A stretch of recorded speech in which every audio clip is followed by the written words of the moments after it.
సమయంలో దేవుని యొక్క వాక్యంలో నుండి మరి వ్యక్తిగతంగా మనం ప్రభుని ఆరాధన చేయకమునుపు కొన్ని మాటలు జ్ఞాపకం చేసుకుంటూ వద్దాం. రండి, దేవుని యొక్క వాక్యంలో నుండి ఈ యొక్క ప్రభు యొక్క పునరుద్ధానపు రోజు ప్రభు సన్నిధిలో ప్రభుని మహిమపరిచి ఆరాధించి దేవుణ్ణి ఘనపరచక మునుపు వాక్య పెలుగులో మనం ఘనపరచడం కొరకై కొన్ని మాటలు జ్ఞాపకం చేసుకుంటూ వద్దాం. రండి, దేవుని యొక్క వాక్యాన్ని చూసినట్లయితే ప్రకటన గ్రంథము 4వ అధ్యాయం. ప్రకటన గ్రంథం 4వ అధ్యాయం మొదటి వచనాన్ని మనం అందరం కలిసి చదువుదాం. ప్రకటన గ్రంథం 4వ అధ్యాయం మొదటి వచనం. ఈ సంగతులు జరిగిన తర్వాత నేను చూడగా, అదిగో పరలోకమందు ఒక తలుపు తెరవబడి ఉండెను. మరియు నేను మొదట వినిన స్వరం బోరధ్వని వలె నాతో మాట్లాడగా వింటిని. ఆ మాట్లాడిన వాడు ఇక్కడికి ఎక్కిరమ్ము, ఇక మీదట జరగవలసిన వాటిని నీకు కనపరిచేది నేను. కాబట్టి దేవుని యొక్క వాక్యాన్ని చూసినట్లయితే లేఖన బాగా సెలవిస్తున్నాయి.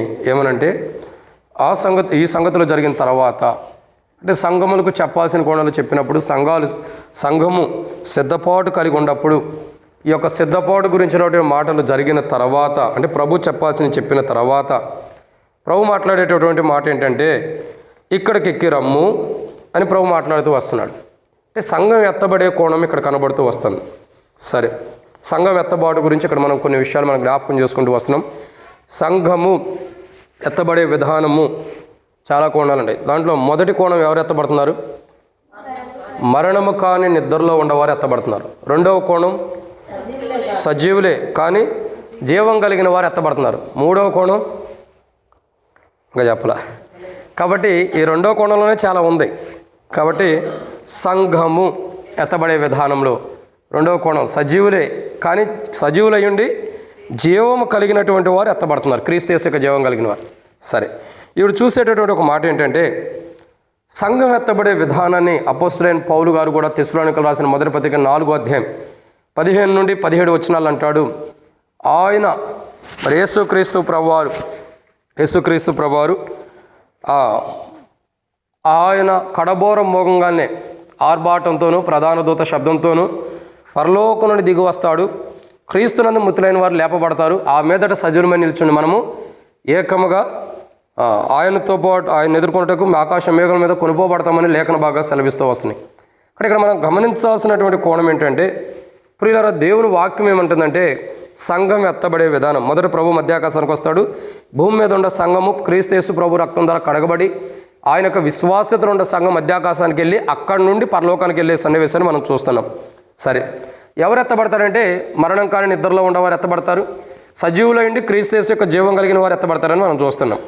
ఓకే, ఇప్పుడు జీవం కలిగిన వారి గురించి, సజీవులైండి జీవం కలిగిన వారి గురించి దర్దాపు చాలా వారాలు మనం ధ్యానించుకుంటూ వచ్చాం. ఎన్ని వారాలు ధ్యానించాం గుర్తుందా? 7 వారాలని. ఇది 8వ వారాన్ని మనం చూస్తున్నాం, సజీవులే కానీ జీవం కలిగిన వారి గురించి. 8వ వారం చూసినట్లయితే రండి, కీర్తనల గ్రంథం 84వ అధ్యాయం. కీర్తనల గ్రంథము 84వ అధ్యాయం 2వ వచనం. యెహోవా మందిర ఆవరణములను చూడవలనని నా ప్రాణం ఎంతో ఆశపడుచున్నది, అది సొమ్మసిల్లుచున్నది. జీవము గల దేవుని దర్శించుటకు నా హృదయమును నా శరీరమును ఆనందముతో కేకలు వేయుచున్నాయి. కాబట్టి ఇక్కడ మనం చూస్తున్నటువంటి కోణం ఏంటంటే జీవం గల దేవుని దర్శించుటకు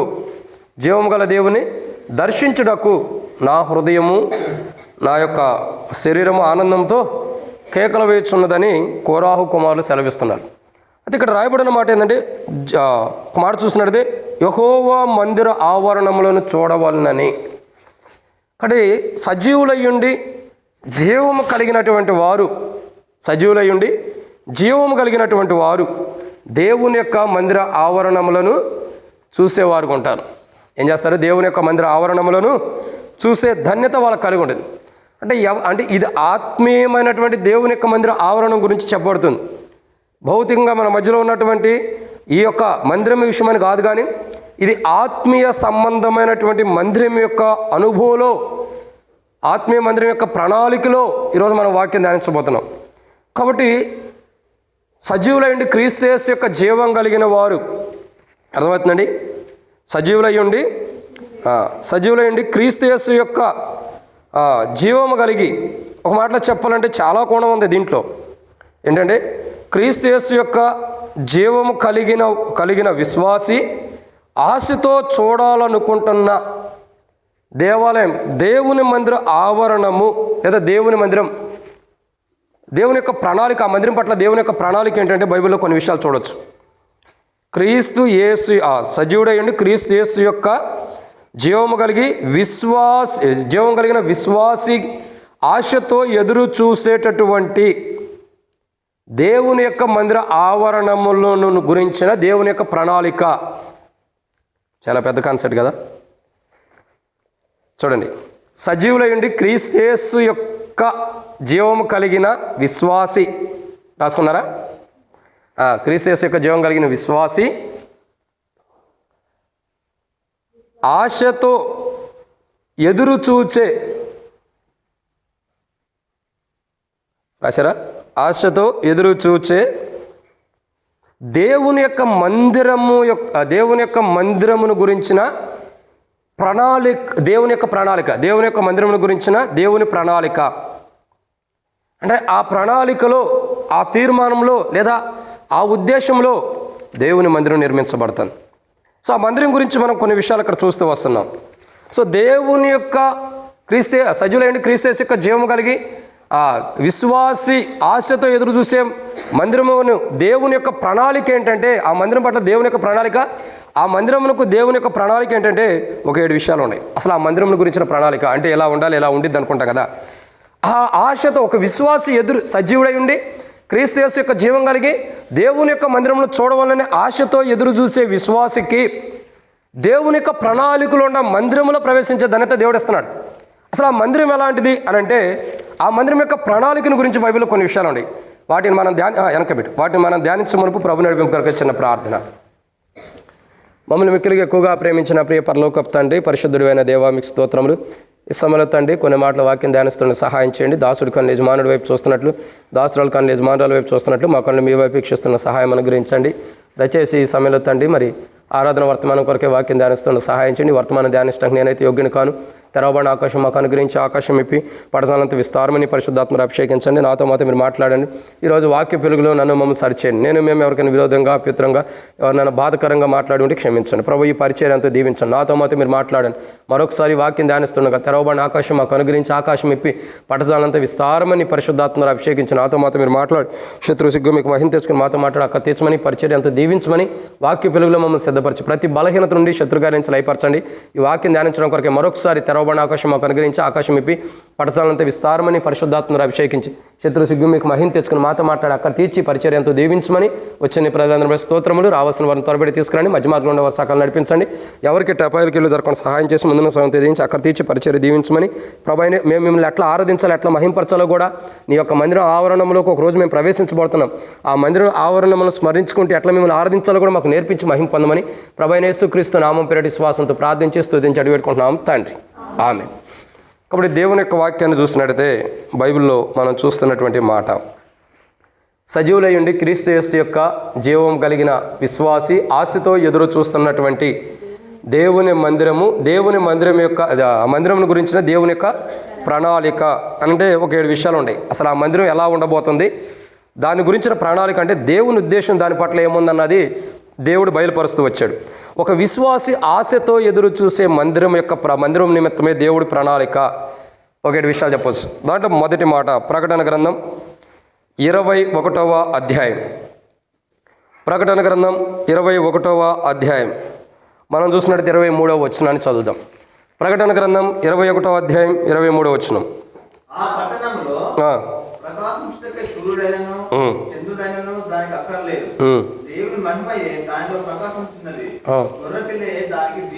అది కాబట్టి ఇక్కడ మనం చూస్తున్నటువంటి మొదటి కోణం ఏంటంటే బైబిల్లో రాయబడుతున్న మాట, సజీవులైన క్రీస్తు యేసు యొక్క జీవం కలిగిన విశ్వాసి ఆశతో ఎదురు చూస్తున్నటువంటి దేవుని యొక్క మందిరము ఎలా ఉంది, ఆ దేవుని మందిరం గురించిన ప్రణాళిక, దేవుని యొక్క ప్రణాళిక ఏంటంటే ఆ మందిరం గురించిన ప్రణాళిక మొట్టమొదటిగా చూసినట్టయితే ఆ మందిరమునకు సూర్యుడి అవసరంలా.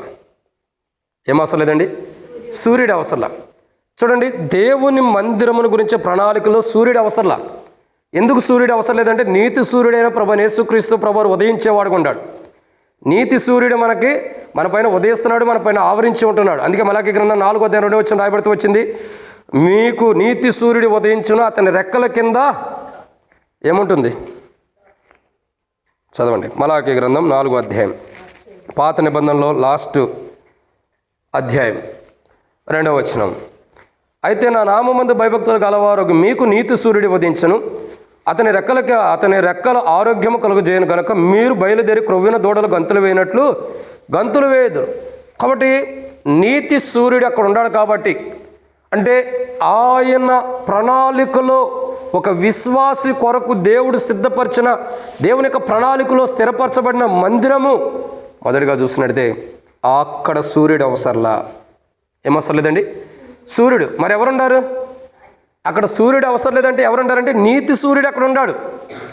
ఆయన యొక్క ఉదయకాంతి, ఆయన యొక్క ప్రసన్నత, ఆయన యొక్క తేజస్సు, ఆయన యొక్క మహిమ, ఆ యొక్క పరలోకములో మనం ప్రవేశించేటటువంటి గొప్ప దేవుని యొక్క ఆలయములో ఏ విశ్వాస అయితే రక్షణ మార్మోసు బాప్తిసం పొంది పాపం నుండి విమోచించబడి యేసుప్రభు వారు కలువరిశిలో నా కొరకే ప్రాణం పెట్టి చనిపోయి తిరిగి లేచాడని నమ్మి పాపాలు ఒప్పుకుని సజీవుడిగా ఉంటూ జీవం కలిగిన విశ్వాసకి ఎవరైతే జీవిస్తూ వస్తున్నారో ఆ విశ్వాస యొక్క జీవితం ఒకరోజు దేవుని ఆవరణములో, యెహోవా మందిరపు ఆవరణములో ప్రవేశించబోతున్నాడు. ఆ దేవుని మందిరములో, ఆ దేవుని మందిర ఆవరణంలో కానీ, ఆ దేవుని మందిరంలో కానీ సూర్యుడు అక్కర్లేనటువంటి మందిరం. అది సూర్యుడితో పని లేనటువంటి మందిరం. ఇప్పుడు చూడండి, ఈ మందిరానికి ఏం కావాలా? సూర్యుడు కావాలా? ఇంకేం కావాలి? చంద్రుడు ఏం చేసుకుంటాం? సలిపెట్టిదా? సూర్యుడు ఇక్కడ కావాలా? ఇంకేం కావాలి? ఏం కావాలా? సూర్యుడు కావాలి. ఇంకేం కావాలి? ఈ మందిరానికి సూర్యుడు అవసరం, తర్వాత కరెంట్ అవసరం, లైట్లు అవసరం, ఈ మందిరానికి ఫ్యాన్లు అవసరం, ఈ మందిరానికి ఏసీలు అవసరం. ఇంకేం కావాలి? ఈ మందిరానికి వాటర్ కూడా అవసరం. ఇంకా అంటే ఈ మందిరానికి ఇవన్నీ అవసరం.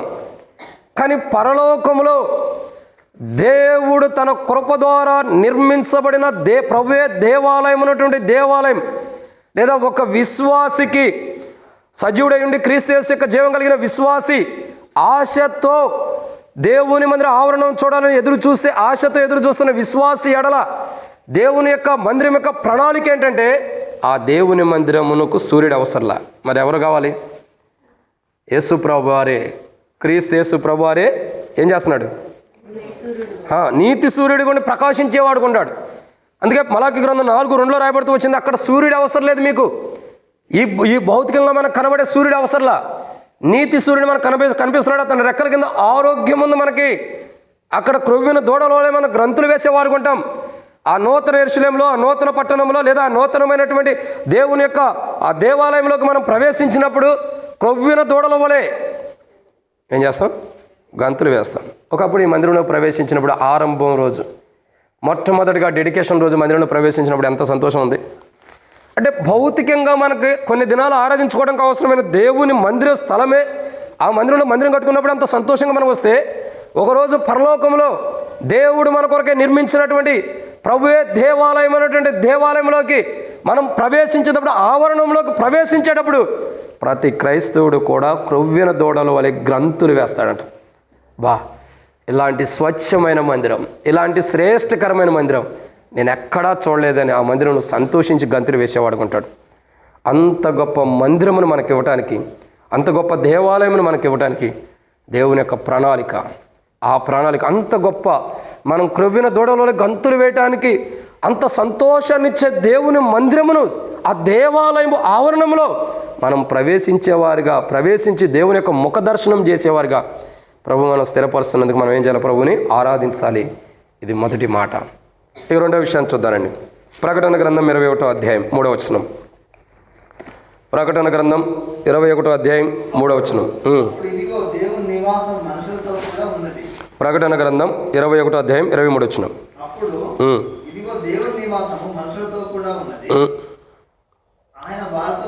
కాదు 21, 23.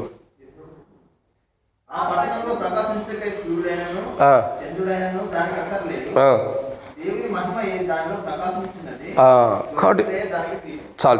కాబట్టి ఇక్కడ రెండో కోణాన్ని చూస్తున్నాం. ఏంటి రెండో మాట?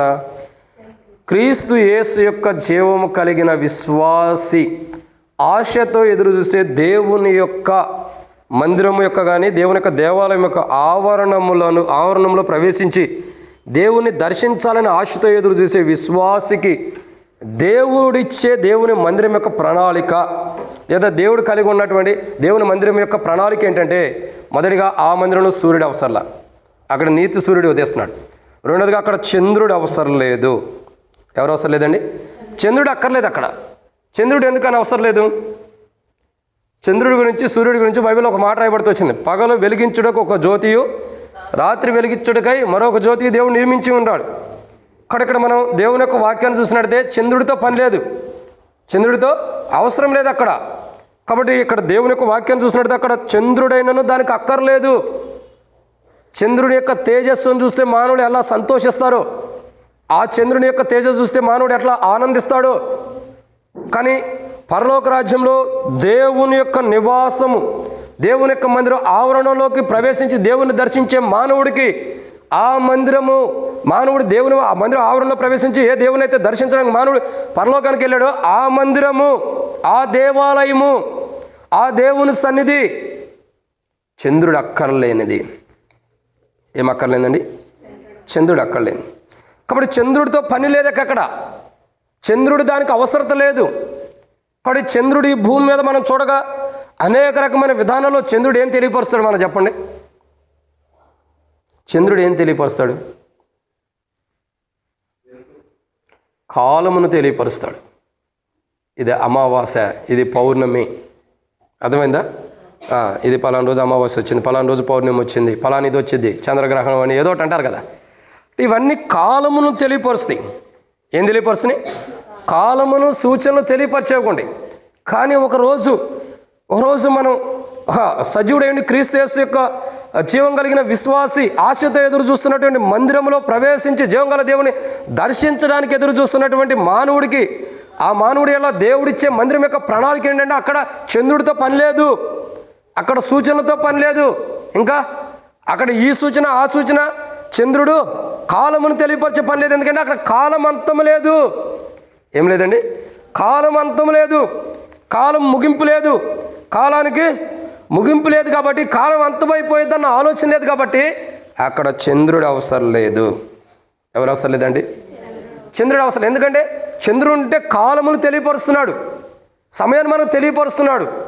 ఇది పలానా కాలము, ఇది పలానా సమయము అని మనం తెలియపరిచేవాడుకుంటాడు. కానీ అక్కడ అవసరం లేదు. అంటే ప్రభు ఒక విశ్వాసి ఏదైతే ఆశతో ఎదురు చూస్తున్నాడో ఆ విశ్వాసికి ఆ మందిరం ఇవ్వటం కొరకు, ఆ మందిరంలో ప్రవేశించి దేవుని దర్శించడానికి వచ్చే విశ్వాసి ఆడల దేవుడిచ్చే మందిరం యొక్క, దేవునిచ్చే దేవాలయం యొక్క ప్రణాళిక ఏంటంటే అక్కడ చంద్రుడితో సంబంధం లేదు, పని లేదు. ఎందుకంటే అక్కడ చంద్రుడు ఉంటే సమయాన్ని, కాలాన్ని తెలియపరచాలి. అసలు కాలంతోనే సంబంధం లేదు, అక్కడ కాలంతోనే మనం పని లేదు. అక్కడ దివారాత్రులు ప్రభువుని ఆరాధించడమే కానీ, ప్రతి సందర్భంలో దేవుని స్తుతించడమే కానీ, ప్రతి సందర్భంలో దేవుని మహింపరచడమే కానీ, ప్రతి సందర్భంలో దేవుని గణపరచడమే కానీ అక్కడ ఇంకేమీ కూడా ఉండదు. ఏమీ కూడా ఉండదు. సూర్యుడైనను చంద్రుడైన దానికి అక్కర్లేనటువంటిది. సూర్యుడు ఉన్నది, చంద్రుడు కూడా అవసరం లేదు. అంటే కాలములు దానికి అవసరం లేదు. పరలోకంలో మానవుడు ప్రవేశించి దేవుని యొక్క మందిరంలో ఆవరణలో ప్రవేశించి జీవం గల దేవుని దర్శించి జీవం గల దేవుని ఆరాధించడానికి దేవుని యొక్క దేవాలయంలో, పరలోకంలో ప్రభు ప్రణాళికలు ఉన్న దేవాలయంలోకి ప్రవేశించే మానవుడికి అక్కడ కాలంతో సమయంతో పని లేదు. ఇక్కడ ఏం చూస్తాం మనం చెప్పండి? ఏం చూస్తాం ఇక్కడ మందిరంలో? వర్తమానం ఎన్ని గంటలు స్టార్ట్ అయిందన్న టైం పెట్టుకుంటాం, ఎన్ని గంటలకు ముగించబడిందన్న టైం పెట్టుకుంటాం. అవునా? ఇంకా 9:30కి ఆరంభించాడు, 1:30 అయింది, 2:30 అయింది, 3:30 అయింది అని కూడా చూస్తాం. ఇంకా చూసే మాటలు కూడా ఉంటాయి. టయానికి తొందరగా వదిలిపెడితే తొందరగా ఆనందం వచ్చు కదా, ఎంత లేట్ అయిపోతుందో. ఎన్ని ఆలోచనలు ఉంటాయో. పోనీ ఎక్కడి వరకు వెళ్ళండి అయ్యి, దేవుని రాజ్యానికి ఉండవు. దేవుని రాజ్యంలో సమయంతో సందర్భం లేదు. ఇక నేను ఇంటికి వెళ్తాను, మా డాడీ, మా మమ్మీ, మా అక్క, మా చెల్లి, మా తమ్ముడు, మా నాన్న, మా అన్నదమ్ముడు అనుకోవడానికి లేదు.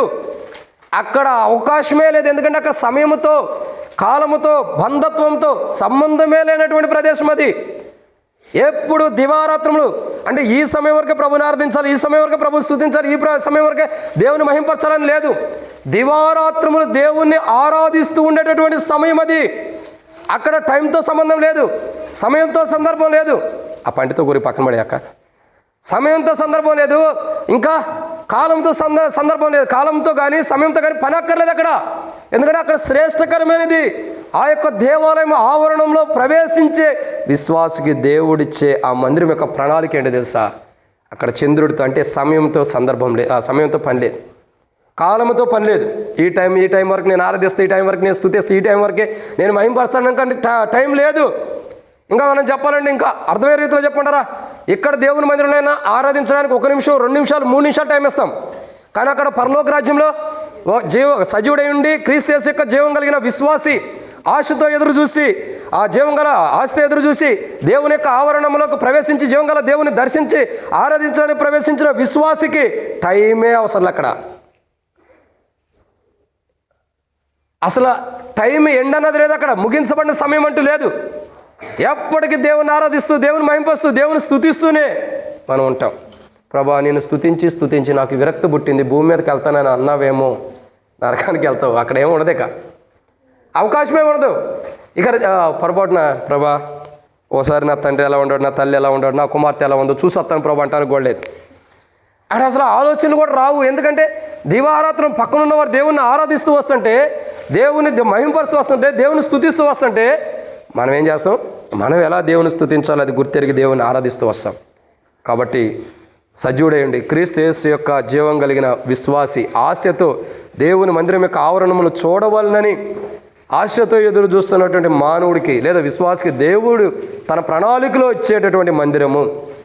ఎందుకంటే ఆ విశ్వాసి దేవుని దర్శించి దేవుని ఆరాధించడానికి వస్తున్నాడు కాబట్టి ఆ మందిరంలోకి. ఆ మందిరం యొక్క ప్రణాళిక మొదటిగా అది ఎలాంటి ప్రణాళిక కలిగింది?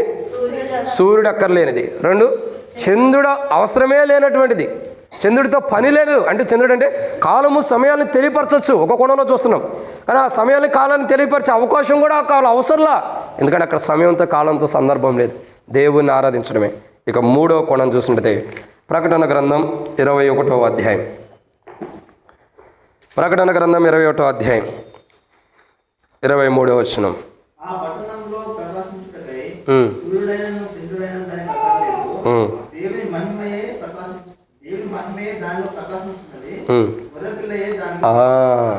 ఏముందండి? 3వదిగా సజీవుడై ఉండి క్రీస్తు యేసు యొక్క జీవం కలిగినటువంటి విశ్వాసి దేవుని మందిరము ఆవరణములు చూడాలని ఆశతో ఎదురు చూసి దేవుని దర్శించి దేవుని ఆరాధించాలనుకుంటున్న ఆ విశ్వాసికి దేవుడిచ్చే మందిరం యొక్క ప్రణాళిక. మొదటిగా అది సూర్యుడు అవసరం లేనిది. 2 చంద్రుడితో అసలు చంద్రుడే అక్కడ అక్కర్లేదు, అవసరం లేనిది. 3 దేవుని మహిమయే దాన్ని ప్రకాశించుచున్నది. అంటే దేవుని మహిమతో కూడినటువంటిది. సూర్యుడు అవసరంలా, చంద్రుడు అవసరం. మరి ఏం కావాలి ఇంకా? దేవుని మహిమతో ఉన్నటువంటి మందిరం. ఎలాంటి మందిరం అనేది? దేవుని మహిమతో ఉన్నటువంటి మందిరం. ఆ మందిరం యొక్క ప్రణాళిక, ఆ మందిరం యొక్క ఉద్దేశం, ఆ మందిరం యొక్క తీర్మానం చూడగా ఎలా ఉందండి? అది దేవుని మహిమతో నింపడు. అమ్మా వచ్చిందే ఇప్పుడు కవరప్పు తీసుకున్నప్పుడే తింటున్నావా? కాసేపు నాకూడదు. కాబట్టి దేవుని యొక్క వాక్యాన్ని చూసినట్టే, బైబిల్లో రాయబడిన మాట చూసినట్టే 3వ కోణం దేవుని మహిమ దానిలో నింపబడి ఉంది. ఆ మందిరం ఎంత గొప్పదో చూడండి. సజీవుడై ఉండి క్రీస్తు యేసు యొక్క జీవం కలిగిన విశ్వాసి దేవుని ఆవరణమును దర్శించి, దేవుని ఆవరణలో ప్రవేశించి జీవం గల దేవుని దర్శించి జీవం గల దేవుని ఆరాధించడం కొరకై ఆశతో ఎదురు చూసేటటువంటి మందిరం యొక్క ప్రణాళిక అక్కడ దేవుని మహిమతో నింపబడుతుంది. మనుషుల యొక్క ఘనత కాదు, కానీ అక్కడ దేవుని మహిమతో నింపబడుతుంది. దేవుని మహిమ అక్కడ కనబడుతూ వస్తుంది. ఎంత గొప్ప దేవుని మహిమ అంటే అది లాజరు సమాధిలో ఉన్నప్పుడు యేసు ప్రభువారు యోహాను సువార్త 11వ అధ్యాయంలో ఏమని ప్రార్థన చేస్తూ వస్తాడు? తండ్రి ఒకప్పుడు నీ దగ్గర నాకు ఏ మహిమైతుందో ఆ మహిమతో నీ కుమారుని ఘనపరచు, మహిమపరచు అని చెప్పి యేసు ప్రభువారు ప్రార్థన చేస్తూ వస్తున్నాడు. అంటే ఆ యొక్క మహిమ ఎలాంటిదంటే మృతుల్లో నుండి పైకి లేపినటువంటి మహిమ, మృతమైన జీవితం నుండి పైకి లేపినటువంటి మహిమ, మరణకరమైన పరిస్థితుల నుండి పైకి లేపబడినటువంటి మహిమ, మరణపు అంచుల్లో నుండి పైకి లేపబడినటువంటి మహిమ. అంటే ఒకరోజు ఆ మహిమని ప్రతి మానవుడు చూసి ఆరాధిస్తాడు.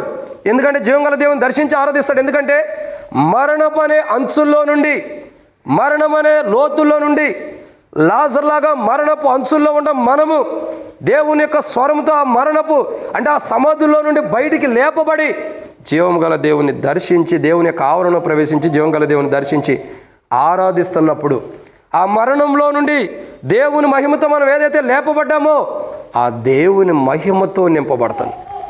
అంటే మరణములో నుండి లేపబడిన దేవుని యొక్క మహిమతో ఆ మందిరం నింపబడుతుంది. ఆ మందిరం మరణములో నుండి లేపబడినటువంటి దేవుని మహిమతో ఒకరోజు ఆ మందిరం నింపబడుతుంది. అది దేవుని మహిమతో నిండినది. ఆ దేవుని మహిమ చాలా కోణాలు ఉన్నాయి. దేవుని మహిమ గురించి ఒక కోణంలో మరణములో నుండి బయటికి తీసుకొచ్చినటువంటి దేవుని మహిమ, మరణపు అంచుల్లో నుండి పైకి లేవనెత్తినటువంటి దేవుని మహిమ, మరణపు చురుల్లో నుండి, మరణపు పాశముల్లో నుండి, మరణపు పరిస్థితుల్లో నుండి పైకి లేవనెత్తినటువంటి దేవుని మహిమ. అంత గొప్ప మహిమతో దేవుడు తన దేవాలయంలో ఉంటున్నాడు. ఆ దేవాలయంలో దేవుని మహిమ ఉంటుంది. కానీ సూర్యుడు అవసరంలా, చంద్రుడు అవసరంలా, ఇంకా మనుషుల మహిమ అక్కడ లేదు. దేవుని మహిమతో అక్కడ ఏం చేయబడుతుంది? దేవుని మహిమతో నింపబడుతుంది. క్షమించండి, మనుషుల మహిమ లేదు కాదు, దేవుని మహిమతో. మనుషుల మహిమ అంటే అర్థం ఏంటి? భూమి మీద ఉన్న మనుషుడు మహిమ తెచ్చుకుంటాడు. నేను ఎట్టా అని చెప్పి ఘనతలు తెచ్చుకుంటారు. ఆ మహిమ లేదు. అంటే మానవుడు హెచ్చించుకునేటటువంటి మహిమ అక్కడ లేదు. దేవుని మహిమతో అక్కడ నింపబడుతుంది. ఇక 4వదిగా ప్రకటన గ్రంథం 21వ అధ్యాయం. ప్రకటన గ్రంథం 21వ అధ్యాయం 23వ వచనం.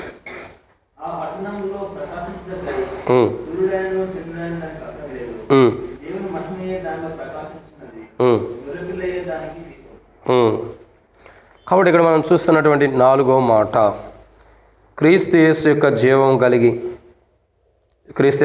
కలిగిన విశ్వాసి దేవుని మందిరము ఆవరణమును చూసి దేవుని దర్శించాలనే ఆశతో ఎదురు చూస్తున్నటువంటి దేవాలయం.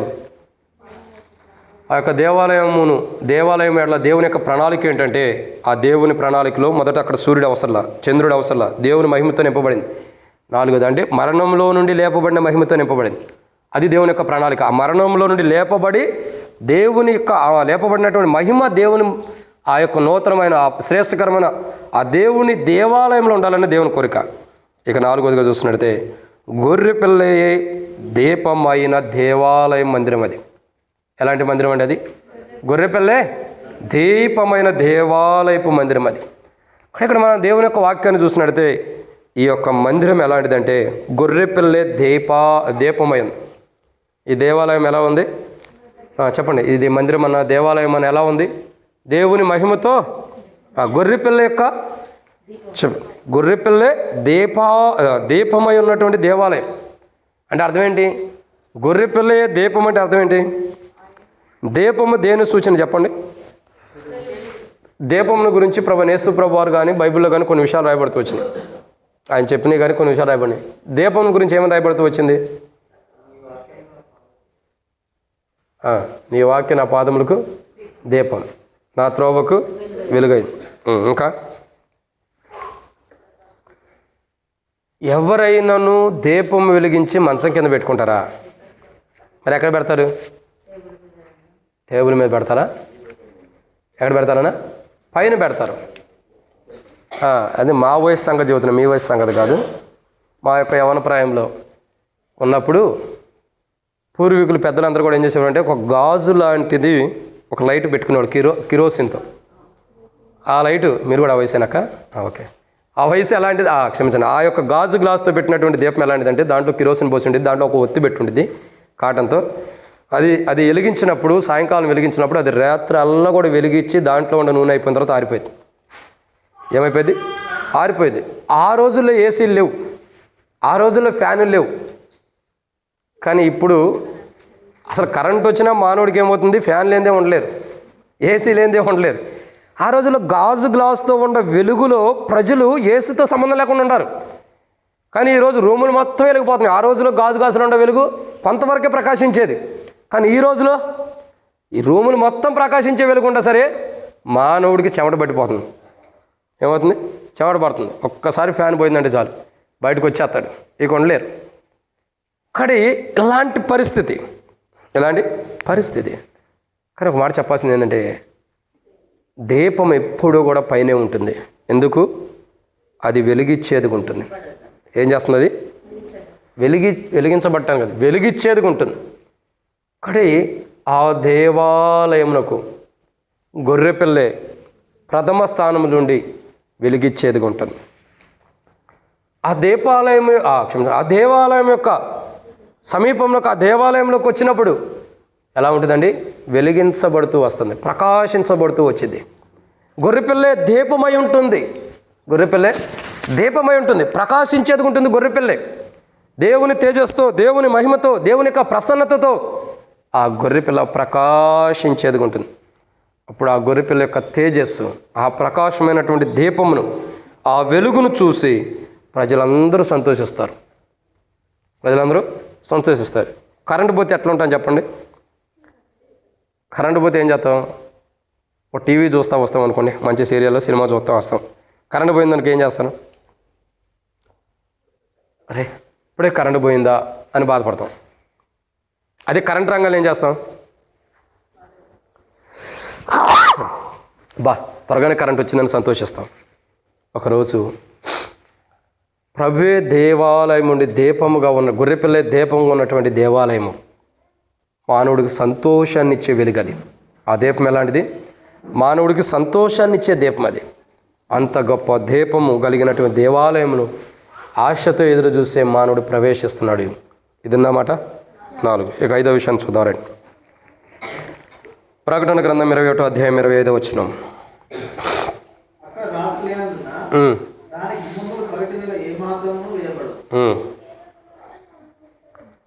ఇక్కడ దేవుని యొక్క వాక్యాన్ని చూసినట్టయితే, అక్కడ రాత్రి లేనందున దాని గుమ్మంలో పగటి వేళ ఏమాత్రమును వేయబడవు. తర్వాత ఇక్కడ రాయబడినటువంటి మాట ఏంటంటే 22వ వచనం చదవండి.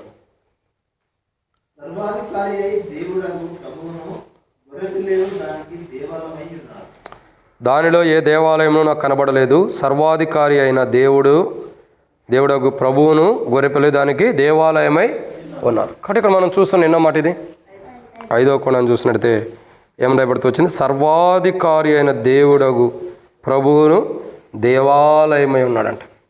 అంటే దేవుడే దేవాలయంగా చేయబడి ఉన్నాడు.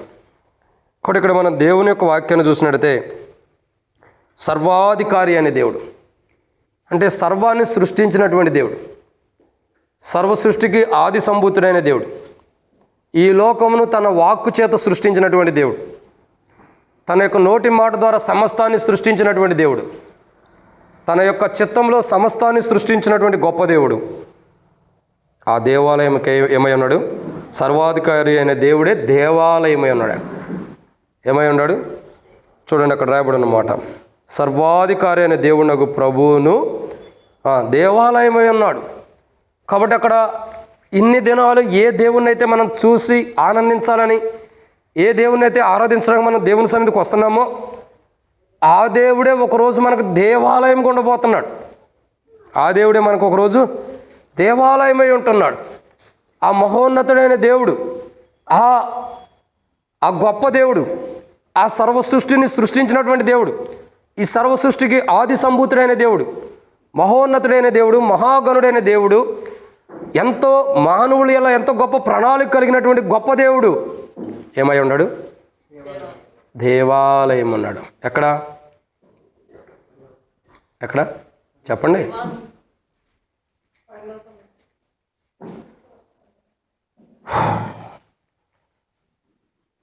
క్రీస్తు యేసు యొక్క జీవం కలిగి సజీవుడై ఉండి క్రీస్తు యేసు యొక్క జీవం కలిగినటువంటి విశ్వాసి దేవుని దర్శించి ఆశతో దేవుని మందిరం ఆశతో దేవుని ఆరాధనను చూసి దేవుని దర్శించి దేవుని ఆరాధించాలని ఆశపడేటటువంటి విశ్వాసికి ఆ విశ్వాసి ఎడల దేవుని యొక్క మందిరం యొక్క ప్రణాళికను చూసినట్టయితే ఎన్నో వాటిది 5వదిగా అక్కడ సర్వాధికారి అయిన దేవుడే ఏమై ఉన్నాడు? దేవాలయమై ఉన్నాడు. అంటే మానవుని సృష్టించినవాడు, మానవుని నిర్మించినవాడు, తన నోటి వాక్కు చేత ప్రపంచములను నిర్మించినటువంటి దేవుడు ఏమై ఉన్నాడు? దేవాలయమై ఉంటున్నాడు అక్కడ. అక్కడ అంత గొప్ప అంటే దేవుడే దేవాలయమైనటువంటి, ఒక మాట చెప్పాలంటే న్యాయవంతుడైన దేవుడే దేవాలయమైనటువంటి దేవాలయములో ఏం జరుగుతుందండి, మనం ప్రవేశించబోతాం. అంటే న్యాయవంతమైన దేవాలయం. ఈ భూమి మీద ఉన్న మందిరాల్లో కొంత అన్యాయం జరుగుతుంది. ఇప్పుడు నేటి దినాల్లో ఏం జరుగుతుంది, అన్యాయము అక్రమము ఎక్కువైపోయింది భూమి మీద ఉన్న దేవాలయంలో. అందుకే యేసుప్రభు వారు అంటాడు, నా మందిరం సమస్త జనులకు ప్రార్థన మందిరం, మీరు దాన్ని దొంగల గుహగా, అంటే దేవుని మందిరం ఇక్కడ దొంగల గుహగా చేయబడుతుంది. దేవుని మందిరం అపవిత్రపరచబడుతుంది. దేవుని మందిరంలో అక్రమం ఎక్కువైపోయింది. దేవుని మందిరంలో స్వార్థం ఎక్కువైపోయింది. అంటే ఇక్కడున్న దేవుని మందిరంలో స్వార్థము, ఇంకా అక్రమము, అవిధేయత, అవిశ్వాసము, అపనమ్మకము, ఇవన్నీ ఎక్కువైపోయినాయి ఇక్కడ ఉన్న భూమి మీద ఉన్న దేవాలయంలో, దేవుని మందిరంలో.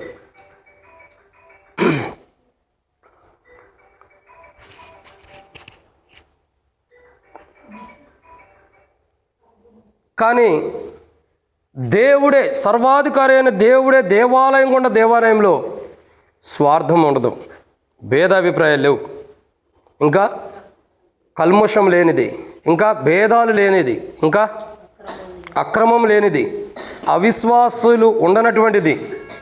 అంత గొప్ప శ్రేష్టకరమైన దేవాలయంలోకి సజీవుడై ఉండి క్రీస్తు యేసు యొక్క జీవం కలిగి ఆశతో దేవుని మందిరంలో దేవుని యొక్క ఆవరణంలో దర్శించి దేవుని యొక్క ఆవరణంలోకి వెళ్ళి దేవుని దర్శించి దేవుని ఆరాధించాలనుకుంటున్నటువంటి విశ్వాసికి అన్యాయమే లేనటువంటి దేవాలయంలోనికి ప్రవేశించే ధన్యత దేవుడు ఇస్తున్నాడు.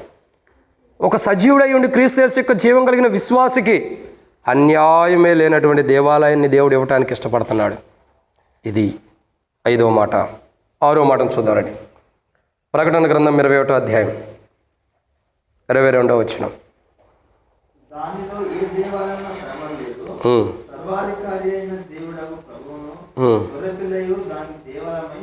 అది కాబట్టి ఇక్కడ ప్రకటన గ్రంథం 21వ అధ్యాయం 23వ వచనంలో మనం చూసినట్టే 6వ మాట, సజీవుడై ఉండి క్రీస్తు యేసు యొక్క జీవం కలిగినటువంటి విశ్వాసి, క్రీస్తు యేసు యొక్క జీవం కలిగిన విశ్వాసి ఆశతో దేవుని మందిర ఆవరణలో ప్రవేశించి జీవం గల దేవుని దర్శించి ఆరాధించాలనుకున్న విశ్వాసికి ఆ విశ్వాసికి దేవుడు ఇచ్చే మందిరం యొక్క ప్రణాళిక, మొదటిగా దానికి సూర్యుడు అక్కర్లేనిది, నీతి సూర్యుడు కలిగినటువంటి మందిరం అది. 2, చంద్రుడు అవసరం అంటే సమయం లేనటువంటిది. ఇక్కడ దేవుని ఆరాధించడానికి టైం చూసుకుంటాం, వాక్యం చెప్పేటప్పుడు టైం చూసుకుంటాం, వాక్యం అయ్యేటప్పుడు టైం చూసుకుంటాం, ఎంతసేపు చెప్పాడు ఎంతవరకు చెప్పాడు అని టైం చూసుకుంటాం. కానీ అక్కడ టైంతో సంబంధం లేదు. చంద్రుడు దేనికి చూపిస్తున్నాడు? చంద్రుడు దేనికి సూచనకు ఉంది? సూచనకి, సమయానికి సూచనకు ఉంది. మనం టైం చూసుకుంటాం, 11 అయింది, 12 అయింది, 1 అయింది, 2 అయిందని సమయం చూసుకుంటాం. ఇక్కడ టైం చూసుకుంటాం. దేవుని మందిరానికి వస్తే అక్కడ టైంతో సంబంధం లేదు, కాలంతో సంబంధం లేదు అక్కడ. ఎందుకంటే అక్కడ పరిపూర్ణంగా ఎల్లకాలం ఎప్పుడు దేవుని ఆరాధిస్తాం. చూడండి, ఇక్కడ దేవుని మందిరంలో టైం చూసుకుంటూ, కాలాన్ని చూసుకుంటూ, సమయాన్ని చూసుకుంటూ దేవుని సన్నిధిలో ఎక్కువ సమయం గడపలేనటువంటి వారు పరలోకంలో దేవుని ఆరాధించలేరు. అర్థమవుతుందండి? మనం టయాలు చూసుకుంటూ సమయాలు చూసుకుంటూ ఉంటే దేవుని మందిరంలో ఆరాధన చేయలేం. పరలోక రాజ్యంలో కూడా దేవుణ్ణి ఆరాధించలేం. యుగయుగాలు దేవుని ఆరాధించాలి. కొంత సమయం ఆరాధించిన తర్వాత చాలే ప్రభా ఇంకేం ఆరాధిస్తాం, ఇంకో చోట పంపించంటే కుదరదు. ఇక్కడ మనం టైం చూసుకోవడానికి అవకాశం కుదురుతుంది. ఎంత సమయం, ఎంత టైం చెబుతారని పరీక్షించేవారు కూడా ఉంటాడు, ఎంత టైం చెబుతాడని. కాబట్టి అక్కడ అది లేదు. పరలోకంలో సమయంతో సందర్భం లేదు. ఇక్కడ ప్రతి ఒక్కళ్ళు ఒక 45 నిమిషాలు వాక్యం చెప్తే చాలు అని అంటాం. ఎవరు చెప్పారు 45 నిమిషాలని? ఎవరు చెప్పారు? మానవుడి మైండ్ 45 నిమిషాల కంటే ఎక్కువ వినదంట. మరి అపోస్తలుడైన పౌలు వాక్యం చెప్పేటప్పుడు రేత్రాల్లో ఎట్టన్నారు మరి వాళ్ళు? ఆ రోజుల్లో మైండ్లో ఏంటంటే, ఆ రోజుల్లో బ్రెయిన్లో ఏంటంటే దుష్టత్వం లేదు, పాపం లేదు, వ్యర్థమైన ఆలోచనలు లేవు. ఆ రోజుల్లో దురాలోచనలు లేవు, సమయాన్ని వ్యర్థపరుచుకునే ఆలోచనలు లేవు. ఆ రోజుల్లో ఏముందంటే పూర్తిగా దేవుని మీద నిమగ్నమై దేవుని యొక్క ఆలోచనలు ఉండే కాబట్టి వాళ్ళు ఎక్కువ సమయం దేవుని వాక్యాన్ని వినగలుగుతూ వచ్చారు. ఈ రోజుల్లో ఏంటంటే 45 నిమిషాల కంటే 45 నిమిషాల తర్వాత ఏమవుతుంది, మన మైండ్ అంతా మారిపోతుంది. మారిపోయేటప్పుడు ఇంకా మనం దేవుని ఎలా ఆరాధించగలుగుతాం? పరలోకంలో 45 నిమిషాలు ఆరాధిస్తామా? ఇంకెక్కువ టైం ఆరాధించమా? చెప్పు జ్యోతక్క, నువ్వే అంటా 45 నిమిషాలని. ఇక అంతమించి దేవుని ఆరాధించలేమా పరలోక రాజ్యంలో? అంటే ఇక్కడ 45 నిమిషాలు కాదు, 2 గంటల వాక్యం చెప్పి నేను రాసిందే. ఎందుకంటే అది పరలోకంలో ఆరాధించడానికి అవసరమైంది. ఈ 2 గంటలే పరలోకంలో 2000 దినములు నీకు ఉపయోగపడవచ్చు. కాబట్టి ప్రతి మాట సమయంతో చూసుకుంటే కుదరదు ఇక్కడ. కాబట్టి సమయాన్ని చూసుకునే వాళ్ళు ఎవరంటే పనివారు. పనివాళ్ళు ఏం చేస్తారు? ఉదయం 9 గంటలకు వస్తారు, సాయంత్రం 5 అవ్వగానే మేము వెళ్ళిపోతాం అంటారు. ఇది పనితో కూడింది కాదు, దేవుని కృపతో కూడింది మనకి. కాబట్టి ఇక్కడ సమయంతో సందర్భం లేదు. అందుకే చంద్రుడు అక్కడ లేదు. అక్కడ చంద్రుడు సమయాన్ని తెలియపరుస్తాడు. ఆ సమయంతో అంటే కాలాన్ని తెలియపరుస్తాడు. కాలం ఎలా ఉందన్నది. అక్కడ కాలముతో సమయంతో సందర్భం లేనిది. ఇంకా అక్కడ మొదట సూర్యుడు అక్కర్లేంది, చంద్రుడు అక్కర్లేంది. 2, 3 దేవుని మహిమతో నింపబడింది. 4 గొర్రె పిల్ల దేవాలయమై ఉంది, దీపమై ఉంది. 5 దేవుడే సర్వాధికారి అయిన దేవుడే దేవాలయం ఉంటాడు. ఇక 6వదిగా ఏమైందండి? 6వదిగా చూస్తున్నాం. ప్రకటన గ్రంథం 21 అధ్యాయం 22వ వచనంలో గొర్రె పిల్లే దానికి దేవాలయం ఉంది.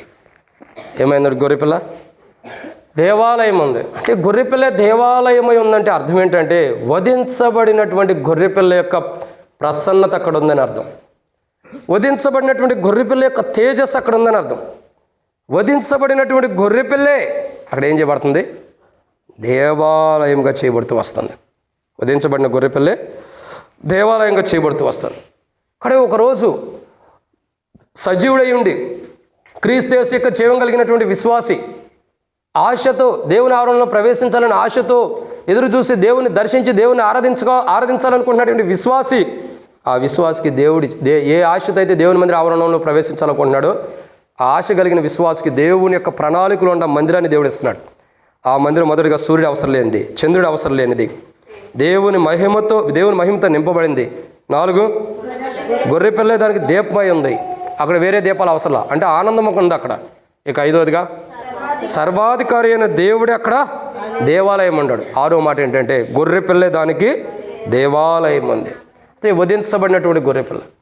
చూడండి, ఏ గొర్రె పిల్ల అయితే మన కొరకై దున్నబడిందో, ఏ గొర్రె పిల్ల అయితే మన కొరకై నాగల సాలు వల్ల దున్నబడిందో, ఏ గొర్రె పిల్ల అయితే మన కొరకై దెబ్బలు తింటూ వచ్చిందో, ఏ గొర్రె పిల్ల అయితే మన కొరకై అవమానాలు నిందలు భరిస్తూ వచ్చిందో, ఏ గొర్రె పిల్ల అయితే మన కొరకై నిందల్ని అవమానాలు భరించి నోరు తెరవకోకుండా మౌనంగా ఓపికతో ఓర్చుకుంటూ వచ్చిందో, ఆ గొర్రె పిల్లే ఒక దినమున ఏమవుతుందండి? దేవాలయమై ఉన్నది. యెషయా గ్రంథం 53 అధ్యాయంలో రాయబడినట్టు అతడు నోరు తెరవక ఉండెను, అతన్ని బాధించుటకు యెహోవాకి ఇష్టమాయెను. అంటే బైబిల్ రాయబడుతూ వచ్చింది నా కుమారుడా ఏమని రాయబడుతూ వచ్చింది? నా కుమారుడా నీ తండ్రి గద్దింపునకు లోబడాలి. అంటే తండ్రి గద్దించినప్పుడు తిరుగుబాటు స్వభావం ఉండకూడదు. అందుకే యేసు ప్రభువారు తండ్రి యొక్క తీర్మానంలో లోబడి ఉన్నాడు కాబట్టి ఆ యేసు ప్రభువారు ఒకరోజు పరలోక రాజ్యంలో దేవాలయంగా చేయబడుతూ వస్తున్నాడు. కాబట్టి ఇక్కడ 6వ కోణం గొర్రె పిల్ల దేవాలయం ఉంది. మన కొరకై దెబ్బలు, బాధలు, అవమానాలు, నిందలు భరించి అన్నిటిని సహించి నాగల సాలు వల్ల దున్నబడి ఆ దున్నబడిన దేహం నుండి రక్తం చిందించినటువంటి యేసు ప్రభువారే ఒకరోజు దేవాలయం ఉండబోతున్నాడు. అంత గొప్ప దేవాలయంలో మనల్ని ప్రవేశింపజేస్తున్నాడు. అంత గొప్ప దేవాలయంలో మనం ప్రవేశింపజేస్తున్నాడంటే ఆ యొక్క ధన్యత ఎక్కడి నుంచి వచ్చిందంటే సజీవులు గుండా మనలో క్రీస్తు యేసు యొక్క జీవం కలిగి ఉండటం ద్వారా ఆ యొక్క ధన్యత మనకు కలిగి ఉంటున్నాం. దాన్ని బట్టి మనం ప్రభుని ఆరాధించే వారికి ఉండాలి. ఇది 6. 7వ విషయం చూద్దానండి. ప్రకటన గ్రంథం 21 అధ్యాయం 25వ వచనం.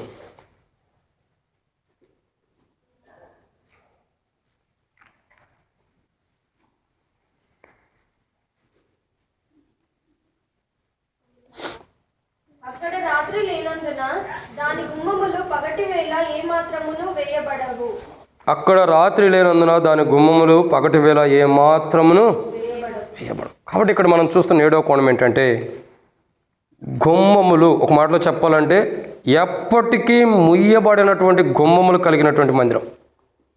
సో ఒక సజీవుడై ఉండి క్రీస్తు యేసు యొక్క జీవం కలిగిన విశ్వాసి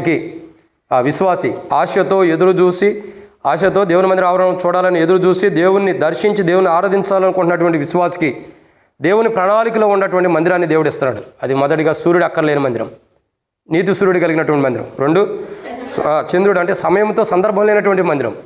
3 దేవుని మహిమతో నింపబడిన మందిరం. 4 గొర్రె పిల్ల దానికి దీపమై ఉన్నటువంటి మందిరం. 5 సర్వాధికారి అయిన దేవుడే దేవాలయమైనటువంటి మందిరం. 6 గొర్రె పిల్ల దానికి దేవాలయమైనటువంటి మందిరం. 7వదిగా అక్కడ ఎప్పటికీ ముయ్యబడినటువంటి గుమ్మములు కలిగినటువంటి మందిరం. ఎప్పటికీ ఆ గుమ్మములు ముయ్యబట్టడానికి అవకాశం లేదు కాదు, ముయ్యబట్టడానికి లేదు అక్కడ. ముయ్యబడదు కూడా ఎప్పటికీ ఆ గుమ్మములు.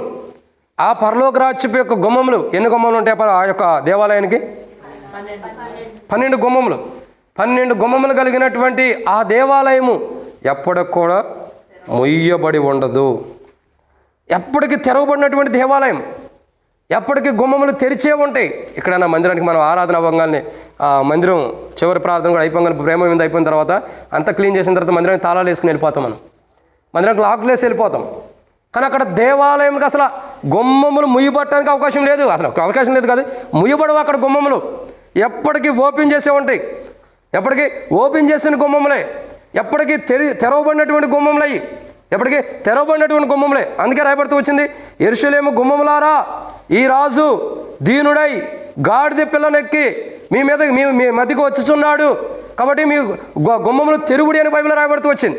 అంటే ఇక్కడ అర్థం ఏంటంటే ఇక్కడ గుమ్మములు అంటే ఎవరైతే హృదయం అనే గుమ్మాన్ని తెరుచుకుని ప్రభువైన యేసు ప్రభువారిని, దీనుడై వస్తున్న యేసు ప్రభువారిని హృదయంలో ఆహ్వానిస్తారో, ఎవరైతే ఈ భూమి మీద హృదయం అనే ఆ యొక్క గుమ్మములు, ఆ యొక్క తలుపులు తెరిచి ఎవరైతే యేసు ప్రభువారిని తమ సొంత రక్షకుడిగా, తమ విమోచకుడు, తమ పాపాలకి విముక్తినిచ్చే ప్రభువుగా ఎవరైతే తమ హృదయాన్ని ఆహ్వానిస్తారో, అంటే ఈ హృదయం అనే గుమ్మములు తెరిచి ఎవరైతే యేసు ప్రభువారిని లోపలికి ఆహ్వానించుకుంటారో వాళ్ళకి పరలోకంలో గుమ్మములు ఎప్పుడు ముయ్యబడి ఉండవు, ఎప్పటికీ ముయ్యబడి ఉండవు.